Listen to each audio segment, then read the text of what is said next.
سورہ البقرہ ہے، اس کی آیت نمبر 61 ہے، سورہ البقرہ کی آیت نمبر 61۔ سورہ البقرہ کی آیت نمبر 61 میں جو بات کی گئی ہے وہ یہ بتایا گیا ہے وَإِذْ قُلْتُمْ، اور جب تم نے کہا یا موسیٰ، اے موسیٰ، لن نصبر علی طعام واحد، ہم ایک ہی طرح کے جو کھانے ہیں، طعام واحد، ایک ہی طرح کا کھانا نہیں کہا، طعام بہت سارے کھانے ہیں، واحد اور ایک اور ایک اور ایک اور ایک، بہت سارے ہیں، لیکن وہ ایک ہی طرح کے کون سے ہیں جی؟ طیب رزق جو ہے، یعنی ثمرات جو ہے، ثمرات عرفہ رزق جی۔ جب تم نے کہا کہ ہم ہرگز جو ہے وہ طعام واحد جو ہے ان کے اوپر صبر نہیں کر سکتے، فادع لنا ربک یخرج لنا مما تنبت الارض من بقلها وقثائها وفومها وعدسها وبصلها، یعنی کہ وہ ہمارے لیے یہ جو لہسن ہے، پیاز ہے، سبزیاں ہیں، یعنی یہ چیزیں، دالیں وغیرہ ہیں، یہ چیزیں نکالے تاکہ ہم جو ہے مسالے مسولے بنا کے، سالن بنا کے ساتھ میں روٹیاں ووٹیاں نان یہ رگڑا کریں۔ یہ فروٹ وغیرہ یہ ہم سے نہیں کھائے جاتے، ان کے اوپر ہمارا کوئی گزارا نہیں، ان کے اوپر ہم نہیں رہ سکتے جی۔ تو موسیٰ نے کیا کہا؟ موسیٰ نے جواب دیا، کالا، کہا تھا، تبدلون الذی ہوا ادنی بالذی ہوا خیر، یعنی کہ کیا تم جو خیر رزق ہے اس کو بدلنا چاہتے ہو جو ادنا رزق ہے اس کے ساتھ؟ کیوں ادنا کہا؟ ادنا رزق کیا ہے جس سے تم بنتے ہو؟ جب ادنا رزق اختیار کرو تم خود بھی ادنا بن جاؤ گے نا، ہر لحاظ تمہاری سوچیں ادنا ہو جائیں گی، تمہارا دیکھنا یعنی سننا، دیکھنا، سمجھنا، سوچیں، فکریں سب ادنا ہو جائے گا، تم احساس کمتری کا شکار ہو جاؤ گے۔ سمجھ آ رہی ہے نہیں آ رہی؟ تمہیں اگر خیر رزق کا کہا گیا ہے تو منہ کے ٹیسٹ کے لیے نہیں کہا گیا، رزق منہ کے ٹیسٹ کے لیے، ذائقے کے لیے نہیں ہے۔ تم ظاہر کو دیکھتے ہو، اگر ظاہر کے پیچھے جاؤ گے ذلیل ہو جاؤ گے، باطن دیکھو، تم باطن سامنے رکھ کے تمہیں کہا گیا طیب رزق جو عرفہ رزق ہے اس کو استعمال کرو، اس سے کیا؟ عرفہ رزق جو طیب رزق ہے اس کے استعمال کرنے سے تمہاری جسم جو ہے وہ پیوریفائی ہو جائیں گے، پاک ہو جائیں گے، تم طیب ہو جائے گا، رب کے ساتھ جڑ جاؤ گے، پھر دنیا کوئی طاقت تمہیں جو ہے وہ عزت حاصل کرنے سے روک نہیں سکتی، لیکن تم جو ہے وہ ذلت پسند کرتے ہو۔ تو کہا اہبطوا مصر، تو کہا یعنی کہ تم اگر اسی کے اوپر اصرار ہی کر رہے ہو تو ٹھیک ہے، پھر تم جدھر رخ تمہارا ہے ادھر جاؤ، پھر تم کدھر؟ گہرائیوں کی طرف جاؤ گے۔ فائن لاکم ما سالتم، پھر اس میں یعنی کہ تم کو مل جائے گا جو تم سوال کر رہے ہو، لیکن اس میں کیا ہے؟ اس میں تم نیچے ذلت کی طرف جاؤ گے، ٹھیک ہے نا، پستیوں کی طرف جاؤ گے، یہ ذہن میں رکھنا۔ اور اب یہاں جو بات واضح کی، یہاں کیا ہے، یہاں یہ بتایا کہ جب تک آپ کا رزق عرفہ نہیں ہوگا تب تک آپ کی سوچیں، فکریں، آپ کا جسم یہ عرفہ نہیں ہوگا، یہ طیب نہیں ہوگا جی۔ جیسا رزق ہوگا ویسے آپ بنو گے، ویسی سوچیں، ویسی فکریں، ویسا وہی سب کچھ۔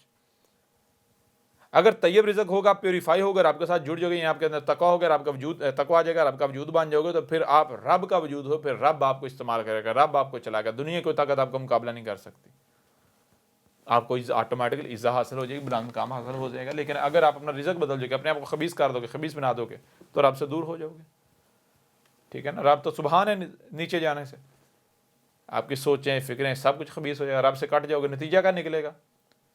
نتیجہ پھر یہ نکلا، وہ یہ آگے کہا گیا وَضُرِبَتْ عَلَيْهِمُ الذِّلَّ وَالْمَسْكَنَةُ وَبَاءُوا بِغَضَبٍ مِّنَ اللَّهِ ذَلِكَ بِأَنَّهُمْ كَانُوا يَكْفُرُونَ بِآيَاتِ اللَّهِ وَيَقْتُلُونَ النَّبِيِّينَ بِغَيْرِ الْحَقِّ ذَلِكَ بِمَا عَصَوْا وَكَانُوا يَعْتَدُونَ۔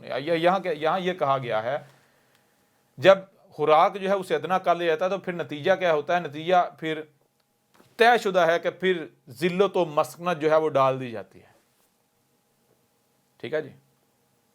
ذلت و مسکنت، بیماریاں، طرح طرح کے یہ حالات اس طرح کے ہو جاتے ہیں، یہ کیا ہوتا ہے؟ پھر یہ اللہ کا غضب، یہ اللہ کے غضب سے ہوتا ہے۔ سمجھ آ رہی ہے نہیں آ رہی؟ اور یہ جو ذلت و مسکنت ڈلتی ہے یہ ہوتا ہے، یہ کیوں ہوتا ہے؟ یہ اس وجہ سے ہوتا ہے۔ ذلت و مسکنت اگر بنی اسرائیل کے اوپر ڈلی تھی تو کیوں ڈلی تھی؟ اس وجہ سے ڈلی تھی، ذالکا کہا، ذالکا وہ جو بنی اسرائیل کے ساتھ یہ ہوا تھا، کیسے ہوا تھا، کیوں ہوا تھا؟ بِأَنَّهُمْ، اس میں کوئی شک نہیں، اس کے ساتھ ہوا تھا جس کے ساتھ تم ہوئے ہو، تم ذلیل ہوئے ہو۔ اب یہاں یہ نہیں کہا جا رہا کہ بنی اسرائیل جو ہیں وہ اس طرح ذلیل ہوئے تھے۔ بنی اسرائیل کی بات کرتے کرتے براہ راست اب یہ کہا ذالکا وہ جو بنی اسرائیل کے ساتھ ہوا تھا، بنی اسرائیل جو ذلیل و رسوا ہوئے تھے نا، ان کے بعد ذلت و مسکنت ڈال دی گئی تھی، جی اللہ کے غضب کا شکار ہوئے تھے بنی اسرائیل، اللہ کے غضب کا شکار ہوئے تھے۔ ذالک وہ جو ہوئے تھے، کیسے ہوئے تھے؟ بِأَنَّهُمْ، اس میں کچھ شک نہیں، جس کے ساتھ تم ہوئے ہو۔ بِأَنَّهُمْ، اس وقت جو موجود ہیں ان کو کہا جائے جس کے ساتھ تم ذلیل و رسوا ہوئے تھے، تمہارے اوپر یہ ذلت و مسکنت ڈالی گئی ہے۔ کیا وجہ ہے؟ کس کے ساتھ تم ہوئے وہ؟ کانو یکفرون بآیات اللہ، جو کہ جو ہے وہ قانون میں جو قدر میں کر دیا گیا۔ کیا قدر میں کر دیا گیا؟ جب تم اللہ کی آیات کا کفر کر رہے ہو، وَيَقْتُلُونَ النَّبِيِّينَ بِغَيْرِ الْحَقِّ، بغیر حق جو نبیین ہیں اللہ کے بھیجے ان کا قتل کر رہے ہو، ان کو قتل کرو گے، قتل کرتے رہے تو پھر کیا اوپر جاؤ گے نیچے جاؤ گے؟ اب اس آیت میں پیچھے بنی اسرائیل کا ذکر نہیں کیا گیا، یعنی سارا بنی اسرائیل کا پیچھے بنی اسرائیل کا ذکر کر کے آگے کہا گیا کہ آج ذرا غور کرو، کیا آج تم بھی بالکل اسی ذلت و مسکنت کا شکار نہیں؟ تمہارے اوپر وہی ذلت و مسکنت نہیں ڈال دی گئی جو بنی اسرائیل پر ڈالی گئی تھی ماضی میں؟ جی بتائیں نا، موسیٰ کے بعد، موسیٰ سے پہلے بھی، موسیٰ کے بعد، مریم کے بعد، جی اے مسلمانوں وہی ذلت و مسکنت تمہارے اوپر آئی ڈال چکی ہے نا، تو یہ کیسے؟ یہ بالکل اسی طرح ڈلی ہے جیسے بنی اسرائیل کے اوپر ڈلی تھی۔ بنی اسرائیل کے اوپر کیسے ڈلی تھی؟ وہ جو نبیین تھے ان کو قتل کر دیتے تھے، یعنی اللہ کے بھیجے ہوئے۔ کیوں؟ ان کی خواہشات کے خلاف آتے تھے نا، ان کی خواہشات کے مطابق نہیں آتے تھے، تو تم بھی وہی کرتے رہے، رب کے بھیجے ہوئے کا کفر و کذب کرتے رہے، تو نتیجہ کیا نکلے گا؟ جی بغیر حق انہیں قتل کرتے رہے، ان کا کفر و کذب کرتے رہے، تو جب رب کی طرف آنے والی رہنمائی کا دروازہ بند کیا جائے گا، نتیجہ کیا نکلے گا؟ جی کیا یہ تمہارے ملاٹے جو شیاطین ہیں، مشرکین ہیں، یہ تمہاری رہنمائی کر پائیں گے؟ یہ تمہیں دنیا میں بلند مقام عطا کر پائیں گے؟ اے عقل کے اندھو، گدھے کے بچو، دیکھو تو صحیح تمہاری آج جو حالت، اور یہ جن کے پیچھے تم ملاٹے، تمہارے ملاٹے نہیں تمہیں یہاں اس حالت میں لے کر آئے۔ جی رہنمائی تو یہ کر نہیں سکتے، یہ تو محض اپنے پیٹ کی خاطر تمہیں جو ہے کہانیاں سناتے ہیں، اپنا پیٹ پالتے ہیں، تمہارے اموال کھاتے ہیں۔ ذالک بما عصوا، یہ کس وجہ سے ہے؟ وہ بنی اسرائیل کے ساتھ ہوا تھا، تو کیوں ہوا تھا؟ کس کے ساتھ ہوا تھا؟ وجہ یہ تھی عصوا، نافرمانی۔ یہ تم جو نافرمانی کر رہے ہو، یہ نافرمانی اسی وجہ سے بنی اسرائیل کے ساتھ ہوا، یہی تمہارے ساتھ ہوا۔ وَكَانُوا يَعْتَدُونَ، جو ہماری حد لگائی حدود ہے، ان حدود سے تجاوز کر رہے ہو، یہی بنی اسرائیل نے کیا تھا۔ جی سمجھ آ رہی ہے نہیں آ رہی؟ یعنی ایک چیز کی اگر آپ کو حالت مجبوری میں کھانے کی اجازت دے دی جاتی ہے تو ایک حد لگائی، کہا بھائی جب تک تم اس حالت میں ہو، مجبوری میں تم نے کھانا ہے، ورنہ نہیں، اس کو عادت نہیں بنانا۔ یہ بنی اسرائیل کو کہا تھا کہ جب یعنی کہ رزق کا مسئلہ تھا، انہیں کہا کہ ٹھیک ہے تم گوشت کھا لو، لیکن حد لگائی تھی کہ اس کو عادت نہیں بنانا اور اس کو پیٹ بھر کے یعنی کہ ذائقے کے لیے نہیں کھانا۔ جب دوسرا رزق میسر نہیں ہے تو مجبوری کی وجہ میں کھانا ہے، جب مجبوری ختم ہو جائے تو پھر اس کو چھوڑ دینا ہے، ٹھیک ہے نا؟ تو وہ جو السبت کا معنی کیا ہے؟ یہ کہتے ہیں ہفتے کا دن ہو، گدھے کے بچے، السبت کا مطلب ہفتے کا دن ہے۔ السبت کہتے ہیں کہ جب کچھ ایسے حالات ہوتے ہیں، ایسے حالات ہوتے ہیں، ایسے اوقات ہوتے ہیں، ایسے جن میں کچھ یعنی کہ وہ کنڈیشنز کے ساتھ جو ہے اجازت دی جاتی ہے کوئی کام کرنے کی، یعنی عام حالات میں، معمول میں وہ کام، وہ چیز الاؤ نہیں ہوتی، لیکن مخصوص حالات میں اسے کچھ وقت کے لیے الاؤ کر دیا جاتا ہے، ٹھیک ہے نا؟ ایمرجنسی بنیاد پر، جنگی بنیاد پر۔ تو بنی اسرائیل کو جو ہے وہ مجبوری کی حالت میں، ایک مخصوص حالت میں، یہ جو ادنا رزق ہے، یہ جو گوشت ہے، یہ کھانے کی اجازت دی، اور ایک حد تک اجازت دی، اور کہا دیکھنا یہ جو ہم نے حد لگائی اسے تجاوز نہیں کرنا، یعنی اسے عادت نہیں بنانا، اس کو اپنا پراپر رزق نہیں بنا لینا، اور اس کو پیٹ بھرنے کے لیے نہیں کھانا بلکہ زندہ رہنے کے لیے کھانا ہے۔ تو انہوں نے کیا کیا؟ بنی اسرائیل نے حد سے تجاوز کیا، کیا حد سے تجاوز؟ انہوں نے اس کو گوشت کو اس رزق کو یعنی اپنا مقصد بنا لیا، اپنی خوراک بنا لیا، اپنا رزق بنا لیا. تو نتیجہ نتیجہ یہ نکلا کہ وہ قرادہ و خنازیر بن گئے، یعنی کہ ان کے اندر سوچنے سمجھنے کی صلاحیت ختم ہو گئی، غور و فکر کرنے کی صلاحیتیں ان کے اندر ختم ہو گئی. ظاہر بات ہے جیسا جو آپ کا رزق ہے وہی بنو گے نا. سمجھ آ رہی نہیں آ رہی؟ گوشت جو ہے یہ آپ کے اندر سوچنے سمجھنے کی صلاحیت ختم کر دیتا ہے، یہ آپ کے اندر آگ پیدا کرتا ہے، آپ کے اندر جنسیت، آپ کے اندر جو ہے وہ خواہشات، یہ فحش پرستی، یہ چیزیں جو ہے آپ کے اندر جو ہے وہ درندگی جو اس کی وجہ سے آتی ہے، پروڈیوس ہوتی ہے. کیوں؟ کیونکہ جب آپ کا جو جسم ہے، اپنی باڈی ہے، اس کو آپ سمجھیں گے، اس میں غور کریں گے تو پھر آپ کو پتہ چلے گا آپ کی باڈی جو ہے یہ کیمیکل فارمولا ہے، کیمسٹری کا فارمولا ہے. کون کون سے جو کیمیکلز ہیں، جو عناصر ہیں، ان کی خصوصیات کیا ہیں، خصلتیں کیا ہیں. جب ایک سے زائد ایلیمنٹس ملتے ہیں ان کی مقدار جو ہے وہ بھی ڈیپینڈ کرتی ہے، ان کا پھر ری ایکشن کیا آتا ہے. تو جس کے پاس یہ علم ہے وہ بڑی آسانی سے جان سکتا ہے کہ گوشت جو ہے وہ کسی بھی مخلوق کا ہو وہ کتنا خطرناک ہے، ٹھیک ہے، کتنا تباہ کن ہے. گوشت جو ہے وہ آپ کی سوچنے سمجھنے کی صلاحیت ختم کر دیتا ہے. ٹھیک ہے نا؟ بات سمجھ نہیں آ رہی؟ گوشت آپ کی نہ صرف سوچنے سمجھنے کی صلاحیت ختم کر دیتا ہے بلکہ آپ کے اندر خواہشات کا انبار لگا دیتا ہے اور آپ کو درندہ بنا دیتا ہے. آپ کے اندر جو ہے وہ ہوس پرستی اور آپ کے اندر صبر ختم کر دیتا ہے. آپ کے اندر اجرت جو ہے وہ بڑھا دیتا ہے، جلد بازی. سمجھ آ رہی نہیں آ رہی؟ جی بالکل آ رہی. اسی طرح جو ادنا رزق ہے، دالیں وغیرہ، یہ ادنا رزق ہے، اس کے اندر بھی یہ ساری چیزیں پائے. تو یہ کہا کہ جب انہوں نے اسبد سے یعنی تجاوز کیا، یعنی جو حدود ہم نے لگائی تھی، وہ جب انہوں نے تجاوز کیا تو نتیجہ کہ وہ قرادہ و خنازیر بن گئے. یعنی قرادہ یعنی وہ ان کا معاملہ یہ ہوگا کہ ان کے اندر سوچنے سمجھنے کی صلاحیت ختم ہوگی. وہ جو سنتے جو دیکھتے اس کے پیچھے چل پڑتے ہیں، اپنے ملاٹوں کے پیچھے اندھو کی طرح چلنا شروع ہو گئے. اور خنازیر یعنی کہ ان کے اندر جو ہے وہ اپنی یعنی کہ پیچھے مڑ کر دیکھنا کہ پیچھے مجھ سے کوئی غلطی تو نہیں ہو رہی، اگر کوئی غلطی ہوئی ہے اس کو مان کر اس کی اصلاح کرنا، یہ صلاحیت ان کے اندر ختم ہو گئی. اگر ان کے اوپر کوئی ان کی غلطی واضح کرتا تو بجائے یہ پیچھے مڑ کے اپنی اصلاح کر لیں، اس غلطی کو غلطی مانتے ہوئے اصلاح کر لیں، وہ غلطی ان کے اوپر ان کی غلطی واضح کرنے والے کو اپنا دشمن مانتے ہوئے اس کے ساتھ دشمنی کرتے، اس کے گالیاں دیتے، بکواسات کرتے تھے. تو اس کا نتیجہ کیا نکلا؟ نتیجہ یہ نکلا کہ جب رزق آپ کا ایسا ہے تو آپ یہ بنیں گے تو پھر ظاہری بات ہے جو بھی آپ کے ساتھ عقل والی بات کرے گا تو آپ تو اس کے دشمن بن جائیں گے نا. تو وہ کون ہوتے ہیں؟ وہ تو رب کے بھیجے ہوئے ہوتے ہیں. رب کے بھیجے تو آپ پھر کیا کرو گے؟ آپ ان کا کفر کرو گے، کذب کرو گے، قتل کرو گے. جی تو نتیجہ کیا نکلے گا؟ نتیجہ آپ بلند مقام پر جاؤ گے، ذل و رسوا ہو جاؤ گے. رب کے ساتھ دشمنی کرنے سے، جی رب کی طرف سے آنے میں رہنمائی کا دروازہ بند کر سے اوپر جاؤ گے، نیچے جاؤ گے، ذل و رسوا ہو جاؤ گے. جی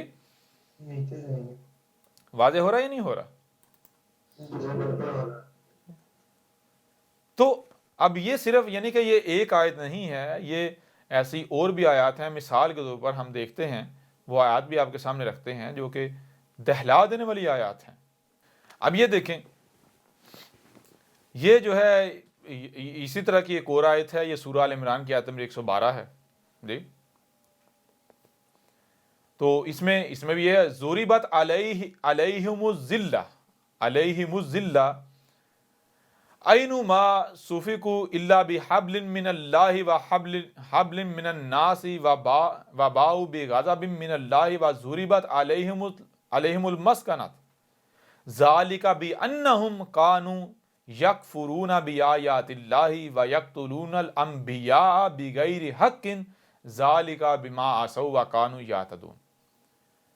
اب یہ جو آیت ہے، جی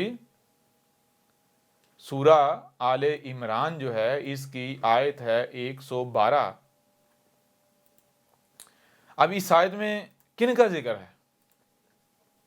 جی اس آیت میں کن کا ذکر ہے؟ حیران کن طور پر اس آیت میں نہ تو بنی اسرائیل کا ذکر ہے، یعنی بنی اسرائیل میں سے نہ تو یہودیوں کا ذکر ہے، نہ عیسائیوں کا ذکر ہے، نہ کسی اور کا ذکر ہے، بلکہ اگر آپ اس سے پچھلی آیات دیکھیں تو مسلمان خود مانتے ہیں. کیا مانتے ہیں؟ یہ آیت 112 ہم نے پڑھی، اس سے پیچھے آیت 111 اور 110 نمبر آیت کیا ہے؟ کنتم خیر امۃ اخرجت للناس تأمرون بالمعروف وتنہون عن المنکر وتؤمنون باللہ وَلَوْ آمَنَ أَهْلُ الْكِتَابِ لَكَانَ خَيْرًا لَهُمْ مِنْهُمُ الْمُؤْمِنُونَ وَأَكْثَرُهُمُ الْفَاسِقُونَ۔ تو چیز یہ ہے، یہ پیچھے یہ کن سے بات ہو رہی، کن کا ذکر ہو رہا ہے؟ ایک مسلمان اور مسلمانوں کے ملاٹے مانتے ہیں کہ کنتم خیر امۃ، یہ ہم مسلمان ہیں، ہم سے کلام کیا جا رہا ہے، یہ ہمارا ذکر ہے، ایسا ہی ہے نا؟ جی بالکل کنتم خیر امۃ، تو یہ جو بھی یہ کلیم کرتے ہیں کہ ہم امت خیر ہیں، یہ جو اپنے آپ کو امت خیر کہہ رہے ہیں، ان کے بارے میں آگے کہا گیا ہے کہ اے خود کو امت خیر کہلوانے والو، آج ہم تم سے سوال کرتے ہیں کہ ذرا آج تم یہ بتاؤ، آج تم واقعتاً امت خیر ہو یا آج تم بذات خود شر کا شکار ہو؟ آج تم ذلت و مسکنت کا شکار ہو چکے ہوئے ہو؟ بتاؤ ذرا آج تمہاری حالت کیا ہے؟ کیا ذلت و مسکنت کا شکار نہیں ہو چکے ہوئے؟ جی بالکل ہوتے ہیں۔ یہی سائد میں بتایا جا رہا ہے، ضُرِبَتْ عَلَيْهُمُ الذِّلَّةُ، یہ جو تمہارے اوپر ذلہ ڈالی گئی ہے، کیسے ڈالی گئی اور ذلہ بھی کیسی ہے؟ اَيْنَمَا سُقِفُوا، اور تم دنیا میں جہاں بھی ہو، جہاں کہیں بھی ہو، تمہیں تمہارے اوپر ذلت ڈال دی گئی ہے، تمہیں حقارت کی نگاہ سے دیکھا جاتا ہے پوری دنیا میں، جہاں بھی ہو تم۔ جی سمجھ رہے؟ تمہاری کوئی اہمیت نہیں۔ مجھے یہ بتائیں کہ یہ جو حالت ہے، یہ یہودیوں کی ہے، عیسائیوں کی ہے، ہندو کی ہے، بدھوں کی ہے، یا پوری دنیا میں یہ وہاں دیکھی قوم مسلمان ان کی یہ حالت ہے؟ جی مسلمان قوم کی ہے۔ ایک لمحے کے لیے چھوڑ دیں یہ کن کا ذکر کیا جا رہا ہے، جن کا بھی ذکر کیا جا رہا ہے۔ پہلی بات یہ کہ اس قرآن میں کہا جا رہا ہے اے مسلمانوں تمہارا ذکر ہے، پہلی بات۔ دوسری بات یہ کہا جا رہا ہے کہ یہ ان کا ذکر کیا جا رہا ہے جن کے اوپر ایسی ذلت ڈال دی گئی ہے کہ پوری دنیا میں جہاں کہیں بھی ہیں ان کی حالت یہ ہے کہ ان کو حقارت کی نگاہ سے دیکھا کہ کوئی ویلیو نہیں ہے، ذلیل ترین قوم ہے جہاں بھی ہوتے ہیں۔ اگر وہ بچتے ہیں، ٹھیک ہے جی، لوگوں کی گالیوں سے، بکواسات تھے، ان کی حقارت کی نگاہ سے، تو بچنے کی وجوہات کیا ہیں بتایا جا رہا ہے، اللہ سوائے اس کے بِحَبْلٍ مِّنَ اللَّهِ، جو اللہ کی حبل ہیں ان کو اگر کوئی پکڑ لیتا ہے تو وہ بچ جاتا ہے، ٹھیک ہے جی۔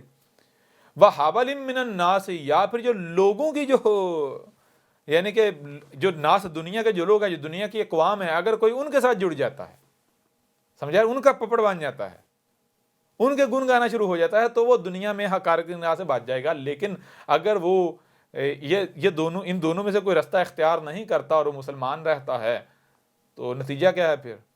ذلت، ٹھیک ہے جی۔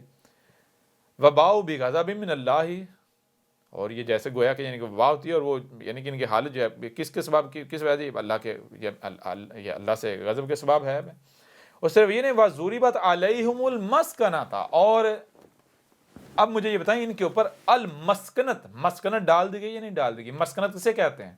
کھانے کو نہیں ہے، قرضے لے کے کھانا، مانگ کر کھانا۔ ہندو قرضے لے رہے ہیں، مانگ رہے ہیں، یہودی، عیسائی، بدھ مت، دنیا میں وہ کون سی قوم ہے جو قرضوں پر اور ادھار پر پل رہی ہے؟ مسکنت کسے کہتے ہیں؟ مسکنت کہتے ہیں ہاتھ پاؤں سب کچھ سلامت ہے لیکن کھانے کو نہیں ہے، کھانے کے لیے کسی دوسرے کے سامنے ہاتھ پھیلانا پڑے، اسے کہتے ہیں مسکنت، ٹھیک ہے جی۔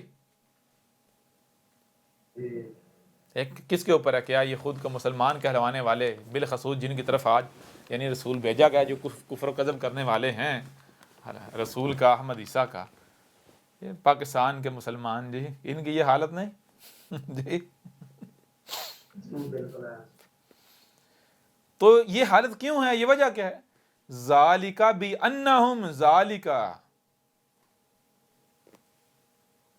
وہی مسکنت ہے جو اس سے پیچھے بھی یہ کوئی پہلی دفعہ نہیں ہوا، اور وہ یہ کیسے ہوتا ہے؟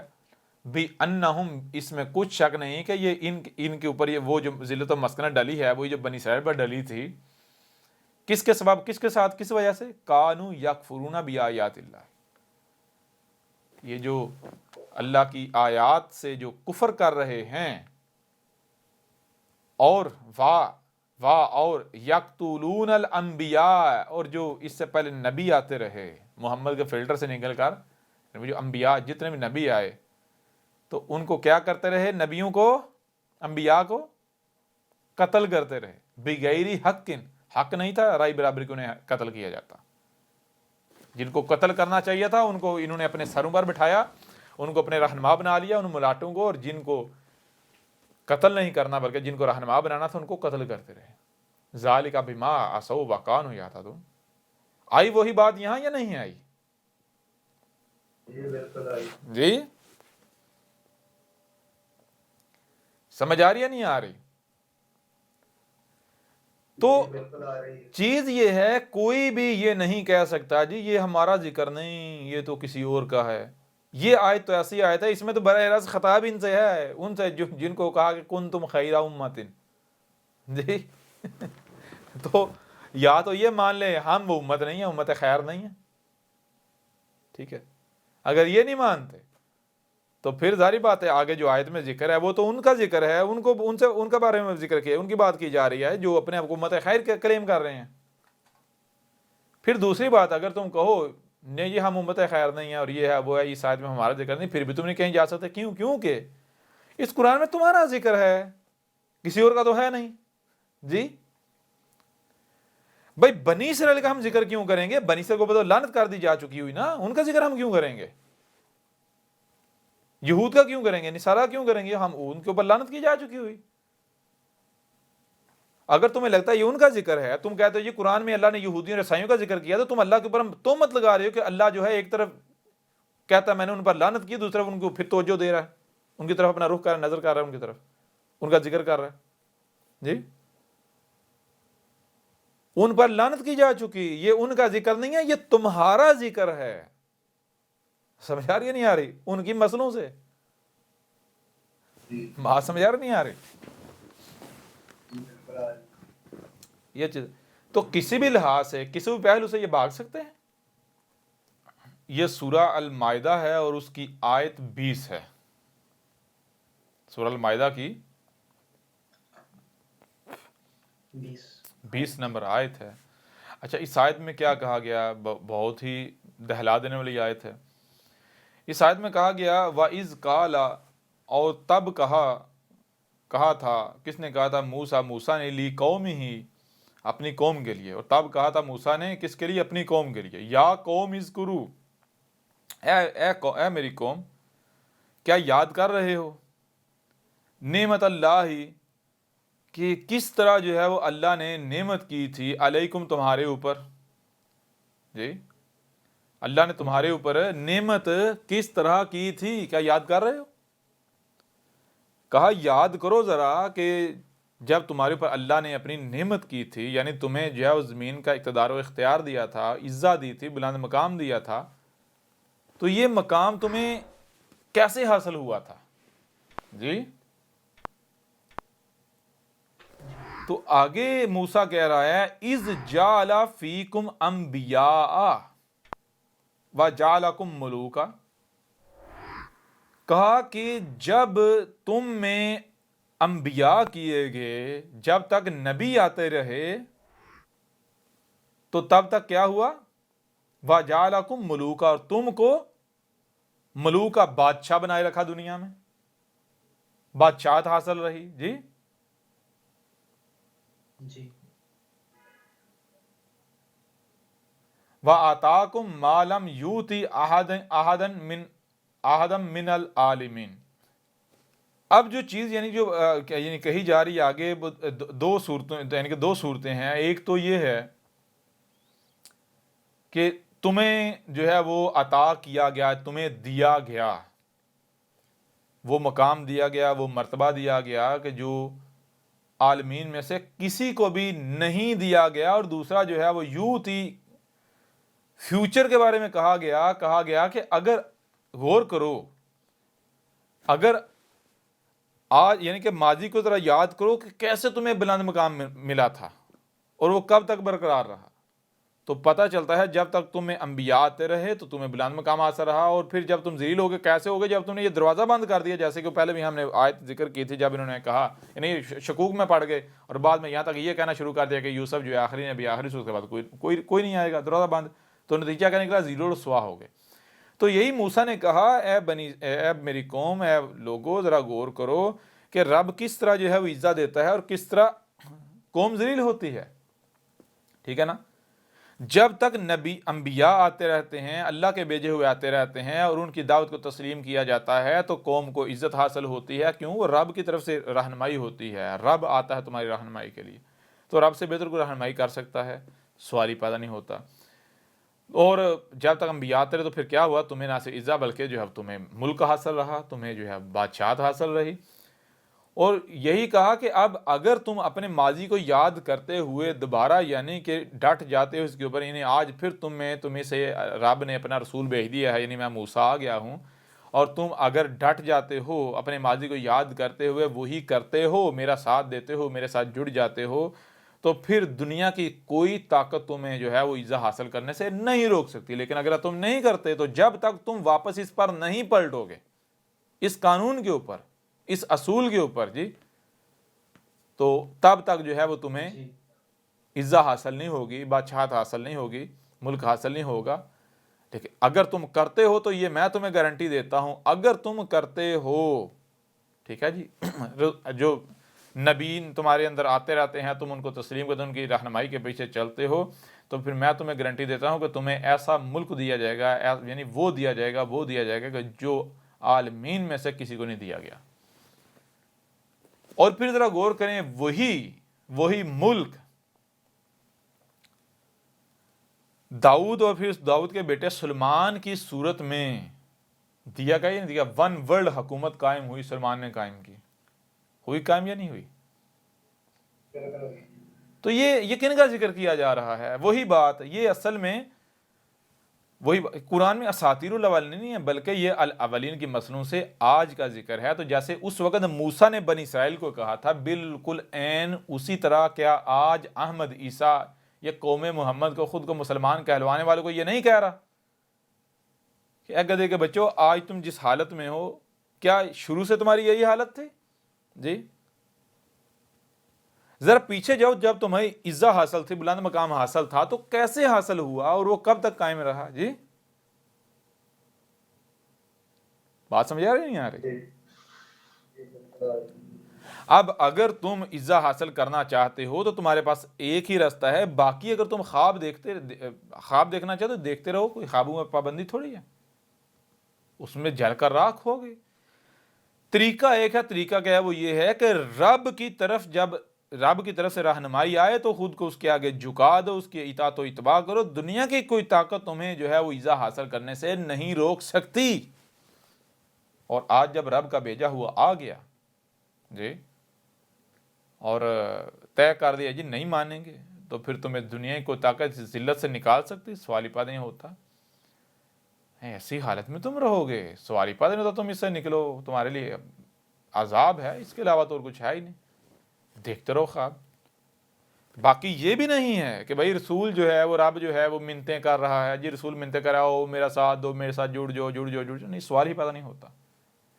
بلکہ رب جب تک بشری صورت میں سامنے آیا نہیں تھا تب تک جو ہے وہ جتنے بھی شریک ہیں ان کے لیے وقت تھا۔ جب رب بشری صورت میں سامنے آ گیا ہے تو پھر رب بشری صورت پر بھی اپنا شریک برداشت نہیں کرے گا، جتنے بھی شریک ہیں ان کو مٹائے گا۔ رب تمہارا یہ نہیں ہے کہ تم ساتھ دو گے تو جناب رب کا کام ہوگا، تم ساتھ نہیں دو گے تو کام نہیں ہوگا، نہیں، بلکہ تمہارے فائدے کی بات کی جا رہی ہے، یہ تو ہونے جا رہا ہے۔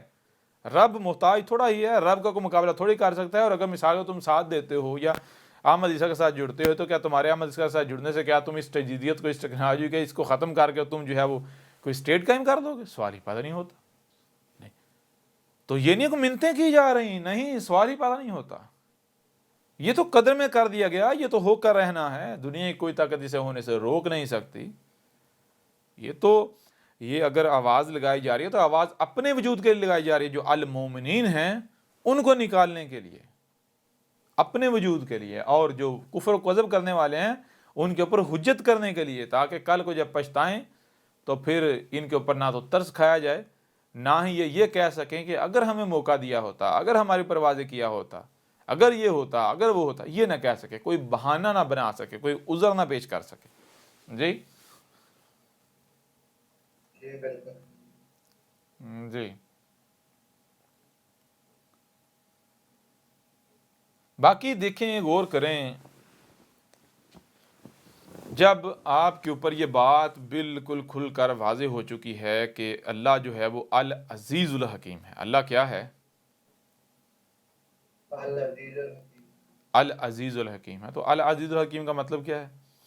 بھائی اللہ جو بھی کام کرتا ہے وہ انتہائی باریک بینی سے کرتا ہے. اگر کہیں پر کوئی فرق رکھتا ہے تو اس فرق کو نظر انداز نہیں کیا جا سکتا. اگر کوئی اس فرق کو نظر انداز کرتا ہے، اگر وہ چھوٹے سے چھوٹا ہی فرق کیوں نہ ہو، تو وہ اللہ کے العزیز الحکیم ہونے کا کفر کرتا ہے. ٹھیک ہے؟ جی. بھائی اگر دروازہ رب نے بند کر دیا تھا نبوت کا، تو ذرا غور کریں، دیکھیں قرآن کیا کہہ رہا ہے. یہ کہتے ہیں نا ما کان محمد ابا احد من رجالکم، یہ اس طرح کی آیت جو ہے. جی. جی. تو اس میں جو خاتم النبیین، اس کا مطلب کیا لیتے ہیں؟ آخری نبی. اور نبیین سے مراد کیا لیتے ہیں؟ وہ جو نبی پیچھے گزر چکے، ان سب نبیوں کے خاتمے پر. تو اگر تو جو النبیین ہے، اس کا معنی واقعتاً وہ نبی ثابت ہو جائیں جو نبی گزر چکے ہیں، ماضی والے نبی، پھر تو ٹھیک ہے، واقعتاً بھائی محمد ان کے خاتمے پر کہہ لو جی، مانا جا سکتا ہے.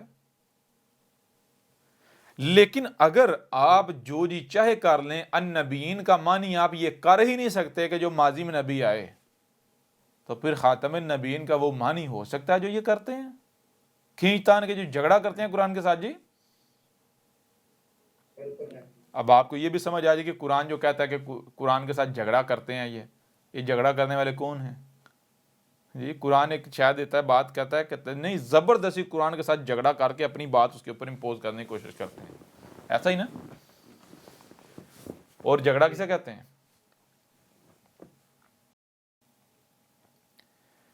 تو اب دیکھتے ہیں کہ جو النبیین ہیں اس کا معنی وہی ہے جو یہ لیتے ہیں ماضی والے نبی یا نبیوں کی جمع. اگر نبیوں کی جمع معنی سامنے آ جائے، ماضی والے نبی آ جائے، تو ٹینشن ختم. جی سچے ہیں، یہ مان لیتے ہیں سچے ہیں. لیکن اگر جو النبیین ہے، اس کا ترجمہ یا اس کا معنی نہ ماضی والے نبی یا نہ ہی نبیوں کی جمع سامنے آئے، بلکہ کچھ اور آئے، اور وہ ایسا معنی سامنے آئے کہ جو آپ چاہ کر بھی جو اپنے معنی و مطلب پہنانے کی کوشش کرتے ہیں وہ نہیں پہنا سکتے، تو پھر جھوٹا کون؟ جی. کذاب کون؟ مشرک کون؟ قرآن کے ساتھ جھگڑنے والا کون؟ اللہ کی بات کو، قرآن کو اپنے جوتے کی نوک پر رکھنے والا کون؟ جی. یہ مسلمان ثابت ہوتے ہیں یا نہیں ہوتے ختم نبوت والے؟ جی بالکل ہوتے ہیں. اب جب اللہ العزیز الحکیم ہے، اگر رائے برابر بھی کہیں فرق رکھتا ہے اسے نظر انداز نہیں کیا جا سکتا. ذرا غور کریں، قرآن میں 5 الفاظ کا استعمال ہوا ہے. نمبر 1 نبی، نمبر 2 لفظ نبی کے نیچے 2 زیر نبیین، نمبر 3 انبیاء، نمبر 4 نبیون، نمبر 5 نبیین. کوئی چھٹا لفظ آپ کو نہیں ملے گا. ٹھیک ہے جی. نبی، نبیین، انبیاء، نبیون، نبیین. ٹھیک ہے جی. ان میں سے ایک جو لفظ نبی ہے وہ تو واحد نبی، جسے کہتے ہیں واحد کا صیغہ ہے. ٹھیک ہے، نبی. اور دوسرا جو ہے لفظ نبی کے نیچے 2 زیریں، تو جب 2 زیریں آ جائیں تو آگے یعنی جتنا آگے سے آگے لے جایا جا سکتا ہے، تو نبی کو آگے سے آگے یعنی 1 نبی، 2 نبی، 3 4 5 6 7 آگے سے آگے یعنی جتنے نبی ہو سکتے ہیں. اس کا معنی کیا بنتا ہے؟ نبیین کا مطلب بنتا ہے کل کے کل نبی. اور آپ اسی قرآن کو اٹھا کے دیکھیں کہ قرآن جب نبیوں میں سے نبی یا رسولوں میں سے رسول کی بات کرتا ہے تو قرآن کیا کہتا ہے؟ من نبیین یا پھر من رسولین، یعنی من نبیین. لفظ نبی کے نیچے 2 زیریں لگاتا ہے، یا کہتا ہے کہ جتنے بھی نبی ہیں ان میں سے جو بھی نبی.